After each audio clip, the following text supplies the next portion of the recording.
Olá, bem-vindo a mais um programa Explicando Direito, iniciativa da Escola Superior da Magistratura de Mato Grosso, que tem por objetivo desenvolver conhecimentos sobre temas jurídicos e sociais, visando o aperfeiçoamento das relações humanas. Nesta edição, recebemos o promotor de Justiça de Mato Grosso, René Duó Souza, que vai falar sobre a nova lei de abuso de autoridade, assunto, inclusive, de um livro escrito por ele. Acompanhe. Olá a todos, com muita alegria e satisfação, estamos aqui no Explicando Direito para tentar trazer para os senhores algumas impressões gerais sobre a nossa obra, comentários à nova lei de abuso de autoridade, editada pela editora Juspodium, de minha autoria, eu, René Duó Souza, promotor de justiça aqui no estado de Mato Grosso, e que escrevi essa obra em meio ou logo após a sua edição, com o propósito justamente de aprofundar o estudo de alguns dos temas contidos nesta polêmica lei de abuso de autoridade.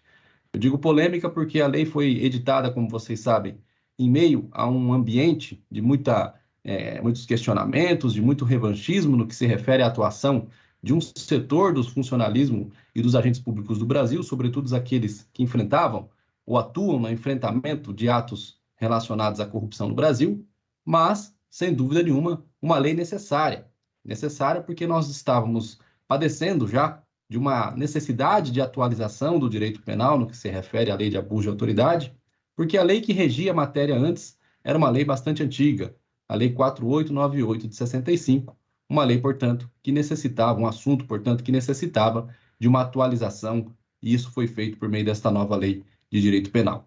Bom, nosso objetivo aqui é dar uma pincelada, trazer para os senhores algumas informações básicas sobre a lei de abuso de autoridade, sempre com o objetivo aqui, primeiro, de informá-los e também, claro, fazer aqui questionamentos críticos, porque, como a maioria das leis aprovadas nos últimos anos no país, esta é mais uma das leis brasileiras que conta com uma série de resistência no que se refere à sua utilidade prática, no que se refere ao seu objetivo de punir e de proteger alguns bens jurídicos importantes eleitos pelo legislador e pela nossa Constituição Federal. Bom, a Lei de Abuso de Autoridade nova é a Lei 13.869, é uma lei que conta com a necessária, ou com a parte de uma necessária atualização que o assunto se ressentia no Brasil, como eu disse, e ela se calca, ela tem como pilar central a chamada teoria do abuso do direito. A teoria do abuso do direito é a teoria que defende, que sustenta que o exercício excessivo de um direito, reconhecido inclusive pelo ordenamento jurídico, quando extrapola determinados limites, passa a produzir os mesmos efeitos de um ato ilícito em si mesmo. A teoria do abuso do direito é aquela, portanto, em que o agente inicia a prática de um ato correto, um ato adequado sob o ponto de vista da lei, mas em um segundo momento, porque ele extrapola essa atuação regulamentada pela lei, ele abusa do exercício regular desse direito. E ao abusar, ele comete um ato ilícito. É a teoria que, por exemplo, encontramos no artigo 127 do Código Civil. É, por exemplo, a teoria que cria os ilícitos eleitorais por abuso do poder econômico, abuso do poder de uso de comunicações. Todas essas teorias ou todas essas legislações que partem exatamente da ideia inicialmente colocada para os senhores, de que, inicialmente, o agente age de maneira adequada e, em um segundo momento, porque extrapola os limites colocados pela legislação, passa a cometer abusos. Bom, então essa digamos assim, este é o pilar central de uma teoria de abuso de autoridade também. Ela parte, então, da ideia de que os agentes públicos passam a exercer funções públicas e o exercício dessas funções públicas os insere, os reveste de um poder de atuação capaz de levar à restrição dos direitos do cidadão comum, só que em determinado momento, porque esse funcionário público desvia a finalidade da sua atuação ou passa a exercer a sua função de maneira arbitrária, ele comete abusos. Essa é a ideia do abuso de autoridade. Punir o exercício abusivo, excessivo, arbitrário da função pública pelo agente público. Como eu disse a vocês, a nova lei de abuso de autoridade, que é a Lei 13.869, do ano de 2019, revogou a lei anterior, a Lei 4898 de 65. Uma lei que, como vocês podem perceber, foi editada em um período não totalmente democrático no nosso país. Esta lei antiga padecia, portanto, de uma desconfiança geral muito grande, de que ela, primeiro, não buscava punir efetivamente as autoridades que abusavam do poder público conferido a elas. E a nova lei, como eu disse também, nasce com a necessidade, primeiro, de atualizar o tema, revogando a lei antiga que estava, evidentemente, bastante defasada, mas, curiosamente, surge no panorama do mundo brasileiro atual com uma desconfiança semelhante, de que ela também possuía alguns problemas relacionados aos seus objetivos verdadeiros. E as duas leis, na verdade, possuem um outro problema grave, que é a necessidade de manter um equilíbrio entre punir o abuso cometido pelo agente público e não punir, e assim, portanto, não inibir, a atuação regular de um funcionário público que age calcado nos seus poderes administrativos, nas suas funções e nas suas competências administrativas, mas que muitas vezes, mesmo agindo de maneira regular, cria naturalmente resistências daquele que é objeto, daquele que é alvo da sua atuação funcional. Então, uma dificuldade primeira que é identificada numa lei de abuso de autoridade, como a antiga e a nova, ou como qualquer lei de abuso de autoridade que se possa pensar em emitir no país, é encontrar essa zona de equilíbrio, esse ponto de equilíbrio entre punir o abuso e não inibir uma atuação regular de um funcionário público. Principalmente porque tanto um quanto o outro são efeitos indesejados para uma lei de natureza penal, porque o direito penal, como vocês sabem, é o braço mais forte do Estado e ele precisa ser utilizado com parcimônia, com equilíbrio, para evitar efeitos colaterais indesejados, como, por exemplo, esses que eu acabei de mencionar. Bom, mas eu disse a vocês que a lei surge em um ambiente de desconfiança capaz de criar, digamos assim, uma certa resistência, uma certa incompreensão na sua aplicação. E isso é constatado. Aqui, fazendo alguns comentários de ordem crítica, isso é perceptível, isso é constatado na nova lei de abuso de autoridade. Basta eu mencionar para vocês que a lei protege os chamados direitos fundamentais de primeira geração, quando, por exemplo, ela pune a prisão irregular, ilegal, a detenção, a restrição da liberdade de alguém fora ou a revelia do que está previsto na nossa legislação como sendo possível de prender alguém, mas, por outro lado, não tutela direitos fundamentais de terceira geração, por exemplo, relacionados à segurança pública, quando, por exemplo, o mesmo tipo de cidadão deixa de prender ou revoga a prisão ou solta um determinado cidadão indevidamente em uma situação absurdamente ilegal, deixando, por exemplo, o direito fundamental à segurança pública sem a proteção devida e necessária conferida pela Constituição Federal. Essa simples observação de que a lei acaba deixando de punir ou deixando de proteger os direitos fundamentais de terceira geração alimentam ainda mais essa desconfiança a respeito da sua intenção, das suas boas intenções normativas. Além disso, pessoal, quando se fala e quando se pensa em abuso de autoridade, a primeira ideia que vem à mente de qualquer cidadão, não precisamos nem aqui nos valer de conhecimentos jurídicos para chegar à imagem e à informação que eu pretendo passar para os senhores.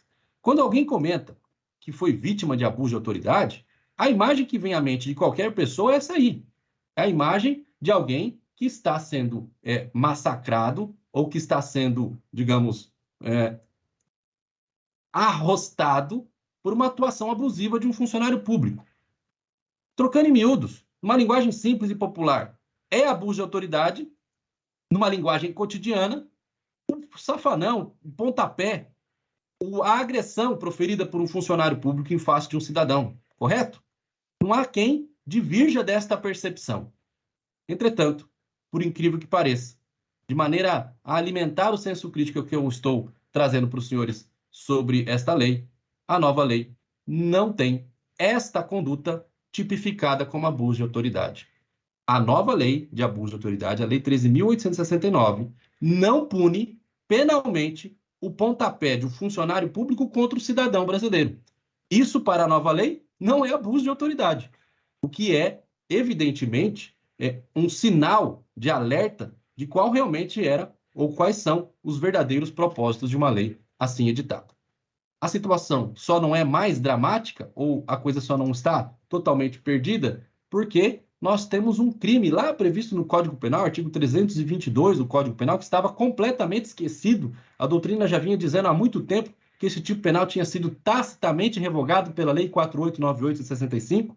Uma outra parcela da doutrina penal dizia que não, que esse crime continuava em vigor porque não havia revogação expressa e porque os tipos penais de violência praticado à luz da Lei 4898, a antiga Lei de Abuso de Autoridade, não a atingia em cheio.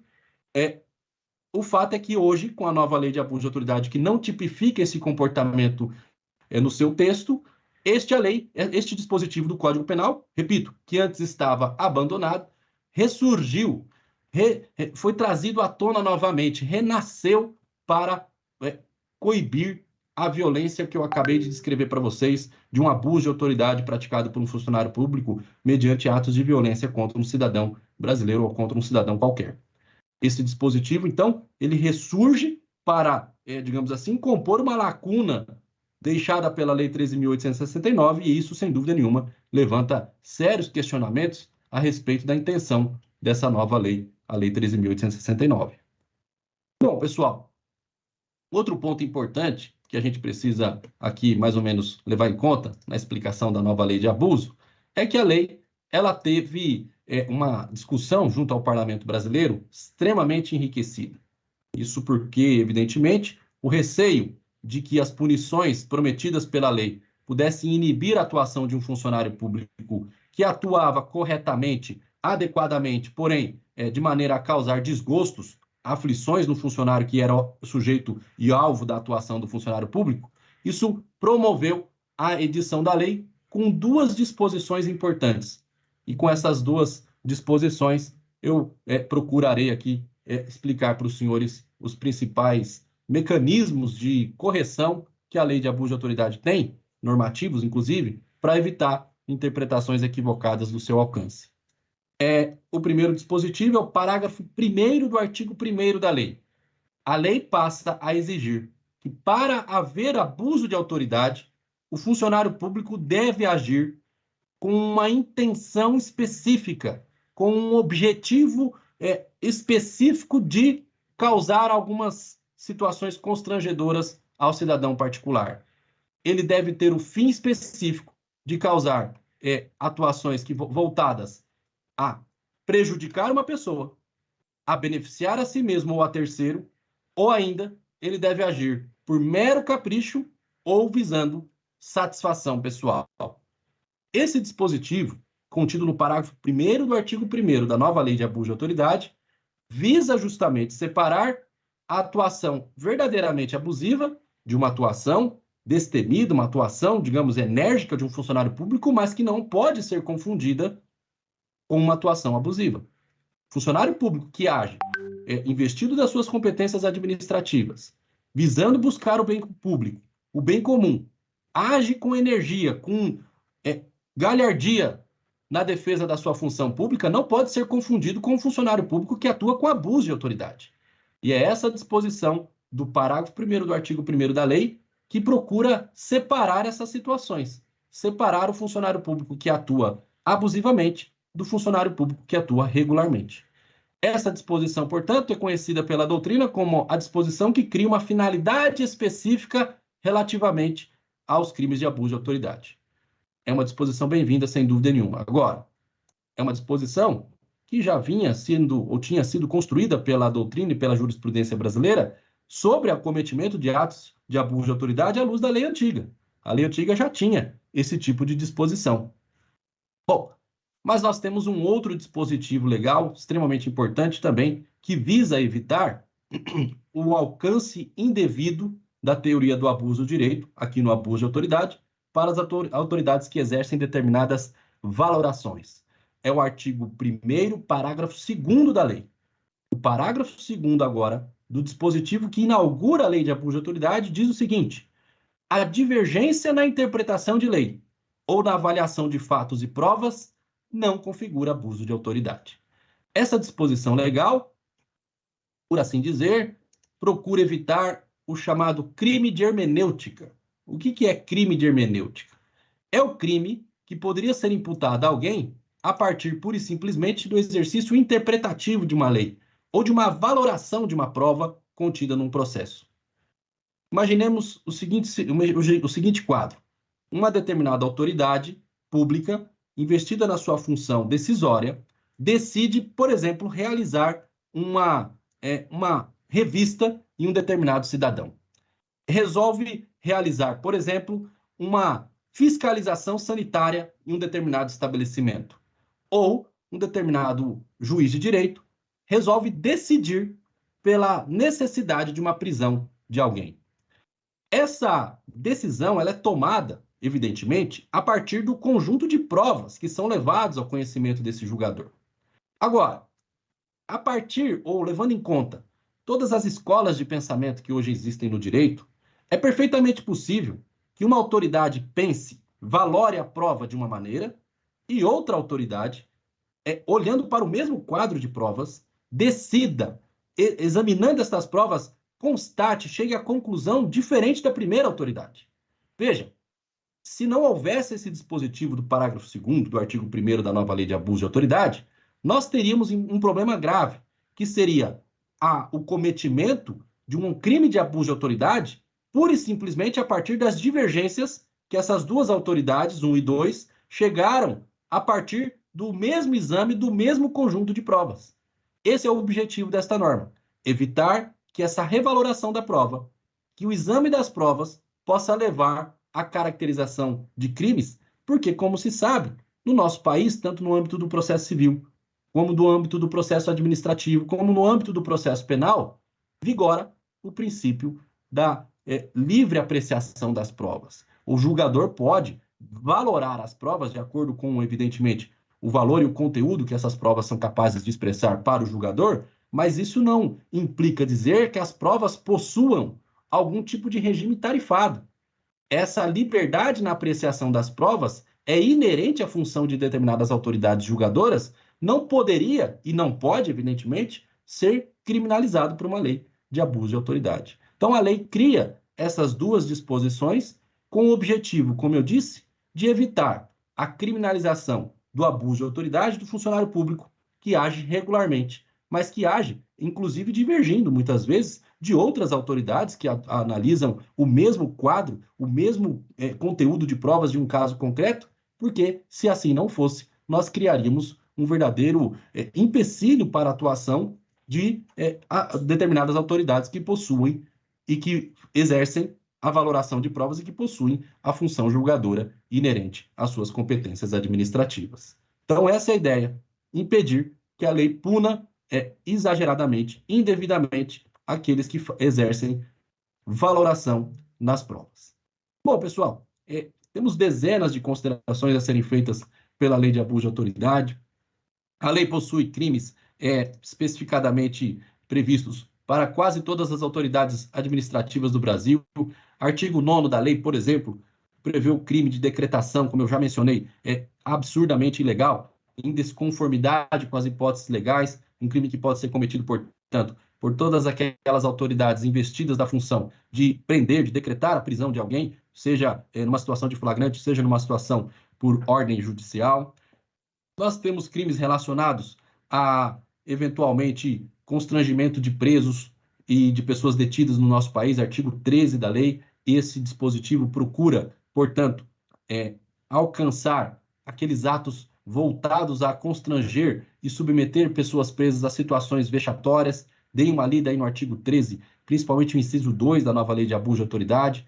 Temos crimes voltados à manutenção, à necessidade de manter os presos separados em celas, em espaços de confinamento, levando em conta o sexo desses presos, porque, evidentemente, que é um absurdo manter um preso do sexo masculino junto com uma presa do sexo feminino. Nós temos crimes relacionados à invasão de domicílio, entre tantos outros previstos nessa nova lei de abuso de autoridade. É uma lei, repito, que surge em um contexto de uma certa polêmica no que se refere aos seus objetivos.